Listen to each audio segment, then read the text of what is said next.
Oke, jadi ilmu kripto ini sengaja dibuat dengan sesimpel mungkin. Jadi bagi pemula sampai yang udah expert bisa memahaminya. Dan dari awal itu saya akan membahas tentang sejarah kripto ya. Jadi kita tahu tentang kriptografi itu kan sandi-sandi rahasia. Terus ada lagi analisa teknikal seperti candlestick pattern, chart pattern yang powerful tentunya yang ada di dalam buku ini. Jadi di exchange kripto itu kita sering buka, kita lihat itu banyak candlesticknya. Nah tentunya bagi yang awam tidak mengerti apa itu candlestick. Nah di buku ini kita ada membahasnya. Oke, bisa kita lihat ya, saya perlihatkan sebentar. Oke, jadi seperti ini. Lebih jelasnya seperti ini. Oke, ini untuk teman-teman IG Live juga bisa lihat. Jadi lebih jelasnya seperti ini, ada warnanya juga. Jadi akan lebih gampang untuk dimengerti.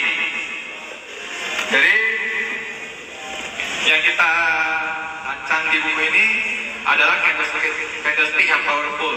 Dan tentunya di kripto itu kan bisa dua arah. Nah tentunya kita akan membahas candlestick pantulan yang untuk long, untuk buy, dan membahas yang untuk short. Berarti di kripto ini kita bisa lihat trading, jual untuk dapat untungnya. Ya, di kripto ini kan ada yang bisa simpan di spot, terus ada yang future juga. Jadi kalau future kan kita bisa short sell juga kan, untuk ketika turun-turun begini bisa mendapatkan profit juga. Jadi di buku ini kita ada berbagi pengalaman candlestick apa yang ketika muncul biasanya harganya akan turun, dan candlestick apa yang ketika muncul potensinya harganya akan naik. Dan ada juga chart pattern juga. Jadi yang untuk lebih nge-swing, Yang untuk lebih jangka panjang. ya, yang untuk lebih jangka panjang itu ada chart pattern. Contohnya ya ada inverse and shoulder, double bottom, cascading scallop. Jadi kita perjelas di buku ini. Jadi semuanya wajib minimal punya satu lah buku ilmu kripto ini. Iya, berarti teman-teman wajib untuk punya satu buku ilmu kripto. Dan untuk mengingatkan dari Gramedia ini yang ada buku ilmu saham dan buku ilmu kripto yang lakukan pembelian hari ini akan mendapatkan diskon 10% ditambah dapat tanda tangan dari Lord Belvin. Siap. Tapi transaksinya harus dilakukan pada hari ini selama 2 jam antara ini. Terus tambahan sedikit lagi bro, di buku ini juga saya ada membahas tentang passive income di kripto. Jadi di kripto itu tidak hanya kita bisa mendapatkan keuntungan dari capital gain, tentunya ada cara-cara untuk bisa mendapatkan passive income ketika kita hold aset kita. Itu berarti hold itu ibaratnya kayak deposito gitu. Iya benar. Jadi kalau kita seperti kita di bank, kita kan kalau mau untuk mendapatkan keuntungan bisa dapat dari bunga biasa sama deposito. Nah di kripto juga ada namanya staking, nanti ada dijelaskan di dalam bahwasanya itu bisa juga kita dapat keuntungan walaupun kita tidak menjual aset kita dengan cara hold. Ada cara lain lagi untuk dapat. Ya ada beberapa cara untuk mendapatkan keuntungan di cryptocurrency ini. Mungkin juga ini pertanyaan dari teman-teman. Kenapa Lord Belvin yang sudah selesai ini kenapa mau tulis buku ilmu kripto ini? Oke, jadi pada perkembangan zaman ini kita bisa lihat minat dari berbagai generasi ya, dari generasi milenial, generasi Z, bahkan orang-orang dewasa juga sudah sangat menaruh perhatian lah di aset digital ini. Lagi hype juga, dan buku-buku yang membahas tentang kripto kan bisa dibilang masih sedikit lah dibandingkan saham. Jadi saya juga mau berbagi pengalaman, berbagi ilmu dari ilmu trading dan dasar-dasar dari kripto ini gitu. Jadi makanya buku ini dirancang. Jadi intinya Melvin ini dari dulu sampai sekarang tetap sama, masih suka berbagi terus ya? Ya tentunya. Jadi kalau kita berbagi, tentunya nanti rezekinya juga akan berlimpah gitu. Itu juga berarti kunci suksesnya Bro Melvin ya? Salah satu kunci utama. Siap. Terus sejauh yang pernah kita bahas ini Bro, itu kan lebih untuk masa depan ya? Iya. Jadi bisa coba di-sharingkan saya pandangan Bro Melvin ini kepada teman-teman. Jadi teman-teman juga bisa ada gambaran kenapa mereka perlu terjun ke dunia kripto ini. Jadi menurut pandangan saya bahwasanya masa depan ini tentunya digitalisasi, era digital akan semakin berkembang. Makanya kita harus menaruh perhatian lebih ke digital aset. Contohnya seperti kalau dahulu kan kita banyak mendengar atau berpengalaman di konvensional aset, contohnya seperti di tanah, Ada wujudnya itu ya? ya ada usaha tanah, properti atau emas batangan ya. Nah sekarang di era digital ini tentunya aset digital akan semakin menarik karena bisa menjangkau sampai ke seluruh dunia. Nah dan tentunya lebih liquid. Jadi kita kapanpun mau cairkan pun tetap sangat gampang. Liquid berarti maksudnya gampang beli, gampang dijual juga? Iya benar. Apalagi kan di cryptocurrency ini kan 24 jam. Di 24 jam nggak tutup berarti ya? Enggak. Kapanpun kita mau jual bisa, beli pun bisa gitu. Iya benar, kapanpun kita butuh dana, kita mau jual langsung gitu. Oke. Terus Bro Melvin ini kan sudah terkenal ya di dunia trading, boleh dibilang sudah paling top lah untuk trading ya. Amin. Iya kan? Jadi apalagi untuk yang trading saham misalnya, bisa nggak Lord Melvin coba sharing sama teman-teman kiat-kiat suksesnya atau tipsnya untuk teman-teman yang walaupun mereka nggak bisa ngikut semuanya persis 100%, setidaknya mereka bisa lah ngikut-ngikut dikit untuk suksesnya gitu. Oke, jadi bagi teman-teman atau rekan-rekan, bapak-bapak, ibu-ibu yang mau mulai trading ya, saran yang paling penting dari saya itu adalah memulai dengan dana kecil. Jadi yang kita bisa bilang maksimal 10 juta lah. Untuk nih, ya berarti 10 juta Maksimalnya dulu. mulainya dulu ya. Iya, jadi ya kalau dana kecil bisa 5 juta juga nggak masalah. Nah, setelah itu yang bisa dibilang salah satu yang udah sering saya dengar itu banyak yang psikologinya tidak karuan. Jadi saran saya ketika kita misalnya pakai dana 5 juta, kita sekali ambil posisi itu 10% aja dari 5 juta itu. 10% berarti kalau Ya. 5 juta belinya per satu kali pembeli itu 500.000 Ya, satu kali posisi tradingnya. Kalau di saham kan satu kali kita beli, misalnya saham A, itu maksimalnya ya 10% aja dari dana kita. 5 juta ya kita beli 500.000 value-nya, nilainya.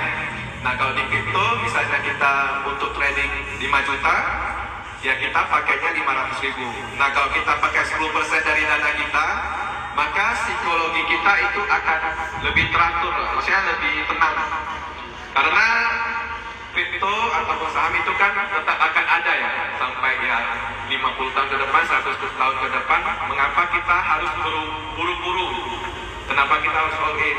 Nah ketika all in apalagi pakai margin, tentunya psikologi kita akan sulit untuk menahannya. Ya. Terus biasanya kan mulai itu lebih sulit ya mereka. Kalau udah nampak untung-untung gitu, biasanya semua dananya udah mau dimasukin. Ya. Nah, biasa untuk itu gimana kira-kira mereka untuk menahannya gitu? Jadi harus disiplin ya. Jadi disiplin aja, pakai 10% dana dulu. Nah ketika misalnya kita pakai 5 juta dan terus asetnya, value nilai dari ekuitas kita itu bisa meningkat menjadi 7 juta, 8 juta, berarti kan teknik kita bisa menghasilkan. Nah gitu top up-nya tuh tidak boleh langsung 50 juta, langsung banyak. Jadi misalnya kita awal 5 juta, ketika udah bisa menguntungkan, kita ya tambah 5 juta dulu, pelan-pelan aja. Dan psikologi kita kan harus dipupuk dari bawah pelan-pelan naik. Berarti kalau walaupun kita ada 100 juta, kita mulai dulu dengan dana kecil. Ya walaupun ya kita gitu ya. ya walaupun miliar, 2 miliar, 10 miliar pun sangat disarankan untuk mulai dari dana kecil 5 juta. Karena kenapa? Karena pemula itu pastinya belum ada pengalaman. Nah, ketika kita memulai dengan dana kecil, kita akan mendapatkan banyak pengalaman, terus resikonya kecil. Nah, ketika udah dapat pengalamannya, udah bisa menghasilkan, baru pelan-pelan kita tambah. Berarti itulah teman-teman ya. Kita pertama itu kita berarti harus jaga resikonya dulu. Kalau aset kita udah bisa berkembang, baru kita top up dana kita supaya aset kita makin cepat berkembangnya. Oke, secara berkala. Secara berkala ya. Terus bro, kan baru-baru ini berhasil jual NFT ya? Iya benar, 2 Bisa NFT. jelaskan dulu, mas saya proses-prosesnya kasih teman-teman ini. Jadi mereka juga mana tahu bisa ikut ya buat aset digital gitu untuk dijual ya. Oke, jadi untuk NFT ini kan baru viral ya, booming di Indonesia nih. Tapi sebelumnya saya ada melihat perkembangan di luar, itu sudah sangat pesat ya perkembangannya. Yang paling terkenal yang CryptoPunks, ada yang Apes ya kan. Dan di Indonesia kemarin yang paling viral itu yang dari Gojali. Nah, dari sana saya juga mencoba untuk memulai. Nah, caranya adalah kita harus ada wallet dulu. Wallet itu maksudnya gimana? Wallet. Jadi kayak crypto wallet kita. Biasanya itu pakai MetaMask ataupun Trust Wallet. Nah, kalau yang di NFT ini yang populernya pakai MetaMask. Seperti maksudnya untuk kita simpan. Iya, yang untuk kita simpan aset-aset kripto kita. Nah, ketika kita udah punya wallet MetaMask, kita langsung konekkan ke OpenSea.io. Jadi itu adalah marketplace NFT yang pertama dan terbesar di dunia. Berarti di sana kita yang jual beli aset digital kita ya? Iya. Dan di sana kita bisa menjual beli banyak aset digital, maksudnya seperti karya digital lah. Nah, seperti NFT ini. Nah, di sana kita bisa menjadi kreator ataupun kolektor.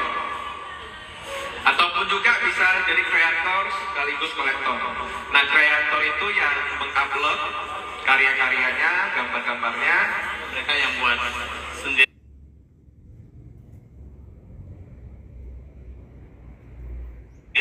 Ya, membuat karya seninya. Jadi itu nanti bisa diperjualbelikan di sana. Itu. Jadi kalau kolektor ya harus ada walletnya, harus ada jadi ada Ethereum-nya juga. Berarti kolektor lebih ke kita beli aset-asetnya, kita simpan, dan ketika kita jual lebih mahal, Iya. kita untungnya di situ berarti. Iya betul. Jadi nanti ada kolektor lain yang berminat dan dia bisa beli di harga yang lebih mahal. Dan di NFT ini juga ada beberapa jaringannya. Ada jaringan Ethereum dan jaringan Polygon. Jadi untuk bagi rekan-rekan yang mau mulai, saya sangat menyarankan untuk memakai jaringan Polygon dulu karena fee-nya lebih murah. Berarti maksudnya beda Polygon sama jaringan Ethereum itu gimana sih? Jaringan Polygon itu tentunya Ethereum lebih bagus ya jaringannya. Cuman kalau kita baru mulai, semua kan baru mulai, kita harus meminimalkan pengeluaran kita kan. Iya. Ya, jadi kita pakai Polygon walaupun kita enggak ada, maksudnya fee-nya enggak mahal lah.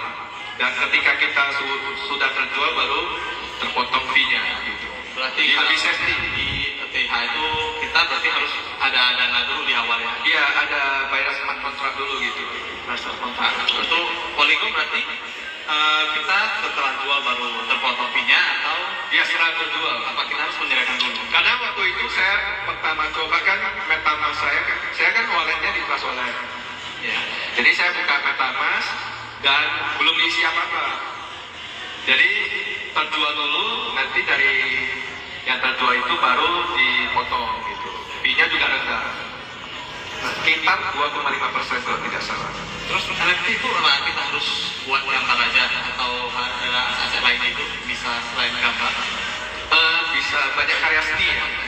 Banyak karya seni. Ada yang buat video juga, 3D yang nggak 3D gitu. Dan ya harus ada komunitasnya juga lah. Ya seperti yang Gojali kan itu ya bisa dijadikan meme juga kan, banyak yang pakai itu. Karena mereka komunitas ini yang sampai keluar gitu sekali. Terus berarti Robert lihat bisa terjual sampai 30 juta, 40 juta gitu ya. Yang terakhir itu di satu TH 44 juta pada harga waktu itu, hampir 45 juta lah yang kedua. Dan kemarin baru kita launch listing yang ketiga. Ya. Ya. Jadi teman-teman bisa coba cek di OpenSea gitu. Ya, bisa dicek lah. Itu teman-teman yang untuk NFT bisa coba dulu dengan jaringan Polygon. Jadi biaya di awalnya itu nggak terlalu tinggi. Nah, kalau nanti sudah lebih besar baru masuk ke jaringan ETH gitu ya. Ya, bisa step by step lah. Iya, nanti pelan-pelan. Dari ya resiko kecil dulu kan. Iya. Kalau udah jalan baru kita naik lagi ke jaringan Ethereum. Dan bro, teman saya untuk teman-teman di sini ya, kalau kan biasanya masih kerja gitu ya mereka ya. Dan kalau kerja pasti lebih bagusnya ada extra income lah. Ya. Kalau di crypto ini bisa nggak mereka punya extra income tapi tetap bekerja? Sangat bisa. Bekerjanya gitu. Jadi seperti saya kan, ya pekerjaannya trading saham. Jadi saya trading saham dan di crypto itu saya lebih ke jadi holder. Jadi saya invest. Jadi invest aja, ya invest. Nah, kalau kita kerja tentunya kan kita nggak bisa trading terus menerus kan. Jadi disarankan ya bisa di holder, simpan di spot. Setelah itu kita bisa di staking. Jadi dia seperti kita deposito. Kita punya uang, kita depositokan, kita dapat bunga. Dan di cryptocurrency ini kita punya digital asetnya. Tentunya yang lebih bagus yang big caps ya, 20 big caps atau 30 big caps. Itu maksudnya yang lebih besar gitu. Yang paling besar ya, 30 paling besar. Nah, kita bisa staking. Jadi ada yang memberikan keuntungan 8% per tahun, ada juga yang 10%, 14%. Jadi kita bisa mendapatkan passive income dari staking gitu. Kita hold tetap dapat keuntungan, dapat reward. Saya kalau stakingnya tuh kita mungkin stakingnya di mana? Jadi kita stakingnya itu di exchange ya. Jadi kan ada beberapa exchange dan keuntungan atau rewardnya itu berbeda-beda. Tergantung exchange-nya juga. Tergantung exchange-nya juga. Kalau di Trust Wallet misalnya BNB itu bisa sampai 14%. Nah di Binance mungkin 7-8%. Jadi kita harus cek and recheck juga mana yang lebih menguntungkan. Di riset dulu lah ya pasarnya ya. Ya tentunya harus di riset juga. Kalau misalnya 14% kan udah hampir 3 kali bunga deposito kan. 3-4 kali. Jadi sangat bisa lah kalau kita mau passive income di crypto. Walaupun kita dari dulu kan misalnya kita beli crypto kan dapatnya dari capital gain. Jadi untuk perkembangan zaman sekarang bisa di staking juga. Dan ada juga cara mining juga gitu. Kalau mining kita kan perlu CPU-nya, perlu GPU-nya, iya ada perlu tempat lagi, perlu listrik kan. Itu lebih Kurang terpakainya energinya terbanyak gitu. Iya lebih banyak. Kalau kita staking kan kita punya aset digital, kita dapat reward. Ya, Tentunya harus di set ya, bukan kita beli itu langsung taruh aja langsung dapat. Ya seperti kita di bank lah, kita taruh dana tentu kita kan deposito kan harus di set juga kan. Hanya rewardnya lah ya. Iya rewardnya Yang dilakukan itu ya. benar sekali. Jika bro ada apa lagi tips untuk teman-teman di sini yang baru mau terjun ke dunia kripto, jadi mereka juga tidak salah jalan dan bisa dapat profit dari kripto ini. Oke, jadi saran saya untuk rekan-rekan yang di sini sama rekan-rekan yang di IG Live, untuk memulai kripto itu paling penting kita punya ilmu dulu. Jadi kita harus baca-baca dari buku ataupun riset-riset dari internet, dari YouTube dan lain-lain. Dan paling penting pakai dana kecil dulu untuk prakteknya. Kenapa? Karena kalau kita praktek, tentunya kita akan mendapatkan pengalaman. Kalau kita cuma baca-baca, nonton-nonton, pastinya nggak dapat pengalaman. Perkembangannya itu kan agak pelan ya. Tapi kalau kita langsung terjun, pakai dana kecil, resikonya kecil, tapi pengalaman dan ilmunya yang didapat itu lebih banyak.